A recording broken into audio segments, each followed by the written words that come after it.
Many of us were taken to zoos as children, and it was there that we had our first encounters with many different members of beautiful species.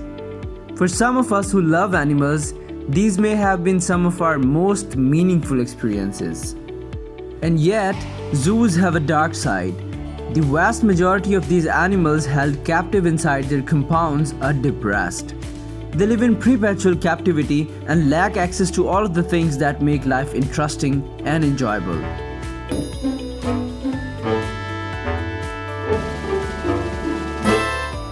And often, they die far earlier than they would if they lived in nature. As it turns out, zoos do far more harm than good. First, let's understand why do we keep animals in captivity. Humans keep animals in zoos for our own convenience. We like animals and we like to be around them. And we like to be able to conveniently encounter animals without any significant effort on our part.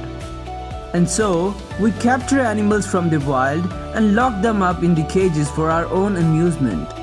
Now the question arises, how do zoos hurt animals?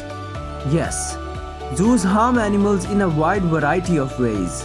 Wild animals are killed and kidnapped to supply zoos.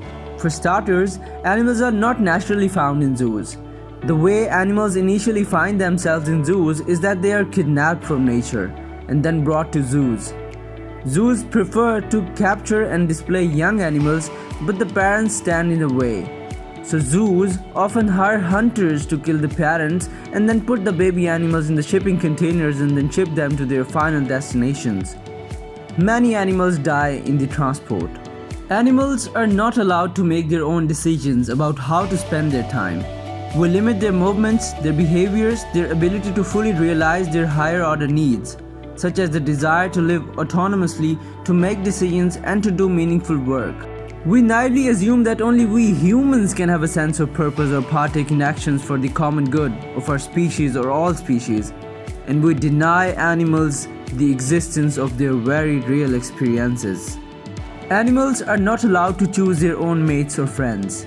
For captive animals, we restrict what they can do and with whom they can socialize. We often separate them from their families and friends. We decide with whom they can mate with or deny them access to a mate entirely, and artificially induce pregnancy instead. Lastly, when animals get old, zoos often decide they are not worth the expense of keeping them, especially when baby animals are such box office hits compared to old animals. Zoos often kill surplus animals or sell them to hunting ranches, medical laboratories, or poorly run roadside zoos. Mounting research shows that holding intelligent, social animals in captivity is an inexcusable cruelty. If you like this video, make sure to give it a huge thumbs up, and please subscribe to the channel for amazing more videos.